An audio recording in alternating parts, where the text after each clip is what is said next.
বন্ধুরা, চলে এলাম হানজালা কাউনাইন দ্য ট্রাভেলার চ্যানেলের নতুন আরও একটি ভ্রমণ ভিডিও নিয়ে। বরাবরের মতন সঙ্গে আছি আমি হানজালা কাউনাইন। আজ আপনাদেরকে চট্টগ্রাম শহরের পাঁচলাইশ আবাসিক এলাকার অন্যতম দৃষ্টিনন্দন উদ্যান জুলাই স্মৃতি উদ্যান ভ্রমণের সম্পূর্ণ খুঁটিনাটি শেয়ার করব। তার আগে বরাবরের মতন আমার চ্যানেলের ভিডিওগুলো যদি আপনাদের ভালো লাগে অবশ্যই চ্যানেলটি সাবস্ক্রাইব করতে ভুলবেন না।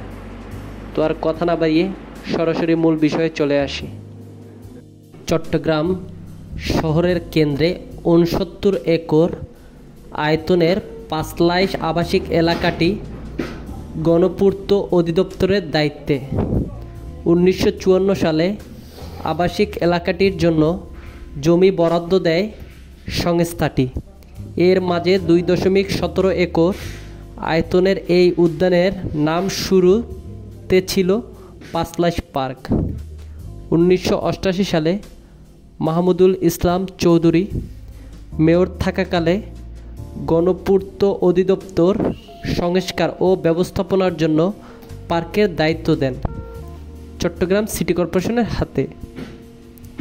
২০০২ সালে স্থানীয় সরকার মন্ত্রণালয় এক প্রস্তাবে সে সময়ের মেয়র ABM মহিউদ্দিন চৌধুরী এই পার্কের নাম দেন জাতিসংঘ পার্ক। সেই থেকে পার্কটি এই নামেই পরিচিত। জুলাই গণঅভ্যুত্থানের পর এই পার্কের নাম জাতিসংঘ পার্কের পরিবর্তে জুলাই স্মৃতি উদ্যান হিসেবে পরিচিত লাভ করে। এক সময় পার্কটি অব্যবহৃত অবস্থায় পড়ে থাকায় জমেছিল আবর্জনা, আর মাঠ জুড়ে ছিল বড় বড় গর্ত। এক পর্যায়ে পার্কটি পরিত্যক্ত হয়ে পড়ে। সর্বশেষ ২০২২ সালে ১২,৬৫,০০,০০০ টাকা ব্যয়ে পার্কটির আধুনিকায়নে জাতিসংঘ সবুজ উদ্যান প্রকল্পটি হাতে নেয় গণপূর্ত অধিদপ্তর। ওই প্রকল্পের আওতায় ভূমি উন্নয়নে শেষে মাঠের মাঝখানে তৈরি করা হয় একটি দৃষ্টিনন্দন ফোয়ারা। পার্কের চারপাশ ঘিরে তৈরি করা হয় ২৯৪০ বর্গফুট হাঁটার পথ বা ওয়াকওয়ে।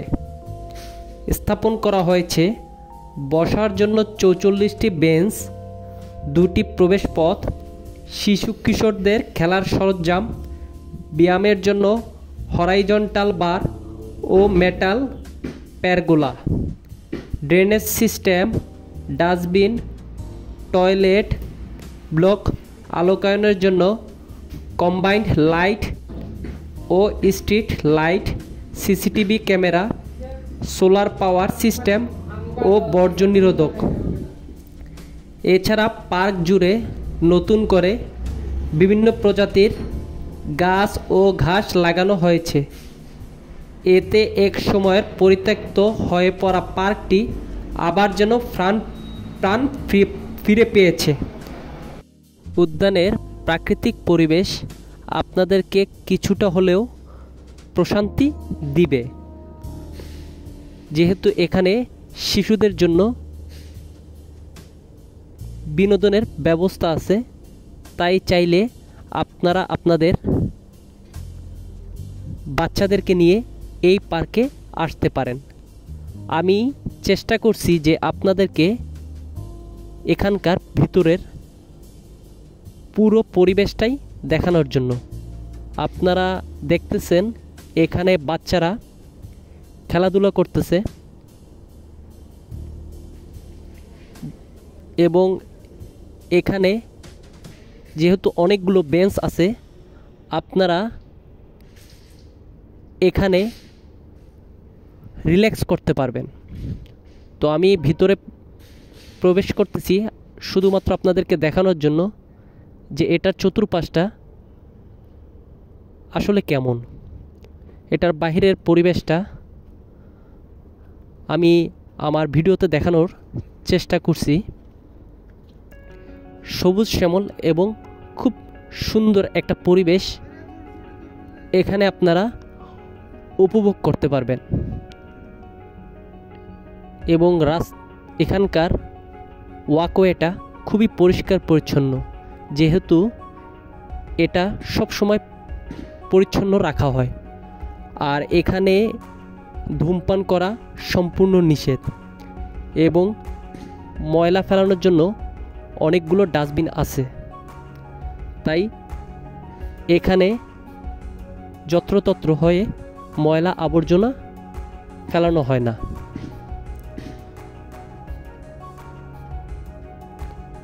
জুলাই স্মৃতি উদ্যানের সবথেকে আকর্ষণীয় বিষয়বস্তুটা হচ্ছে এই ফোয়ারা।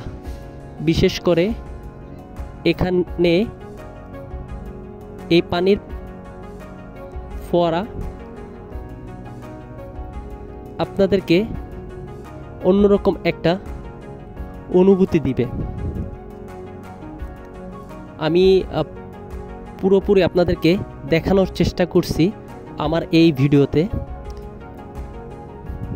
তো এখানে যদি আপনারা আসতে চান তাহলে অবশ্যই আপনাদেরকে আগে পাঁচলাইশ আসতে হবে।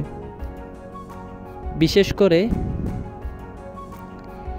এই উদ্যানটি বিকাল 3টা থেকে 6টা পর্যন্ত সর্বসাধারণের জন্য উন্মুক্ত থাকে এবং সপ্তাহে বুধবার বন্ধ থাকে।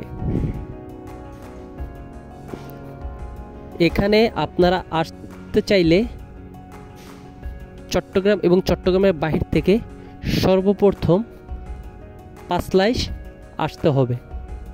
সেক্ষেত্রে আপনারা যদি চিটাগং মেডিকেলের প্রধান ফটক সামনে আসেন, সেখান থেকে আপনারা রিক্সা নিয়ে সরাসরি এই পার্কে আসতে পারবেন। সর্বোচ্চ আপনাদের 30 থেকে 40 টাকা রিক্সা ভাড়া নেবে। তো এখানের নির্মল পরিবেশ আপনাদের শহরের কোলাহল থেকে কিছুটা হলেও প্রশান্তি দিবে। আর একটা কথা, এখানে যদি আপনারা আসেন তাহলে অবশ্যই আপনারা এখানের গাছপালা কিংবা ফুল এগুলো নষ্ট করবেন না। এখানে বিশেষ করে লাইটিং এর সুব্যবস্থাটা আপনারা দেখতেছেন, যেটা পার্কের সৌন্দর্যটা সন্ধ্যার সময় আরও বাড়িয়ে দেয় এবং প্রচুর পরিমাণে মানুষ এখানে বন্ধের দিন আসে। যেহেতু চট্টগ্রামের ভিতর অন্যতম পরিচ্ছন্ন একটি পার্ক, তাই মানুষ এই পার্কটিকে অনেক বেশি পছন্দও করে। তো আমরা মোটামুটি চেষ্টা করছি পার্কের সম্পূর্ণ খুঁটিনাটিটা আপনাদেরকে দেখানোর জন্য। আপনারা যদি এখানে আসতে চান অবশ্যই আপনারা আসতে পারবেন। আর যদি কোনো রকম সহযোগিতা লাগে অবশ্যই কমেন্ট সেকশনে কমেন্ট করে জানাবেন। আর আমার চ্যানেলের ভিডিওগুলো যদি আপনাদের ভালো লাগে অবশ্যই চ্যানেলটি সাবস্ক্রাইব করে পাশে থাকবেন। সবাইকে ধন্যবাদ।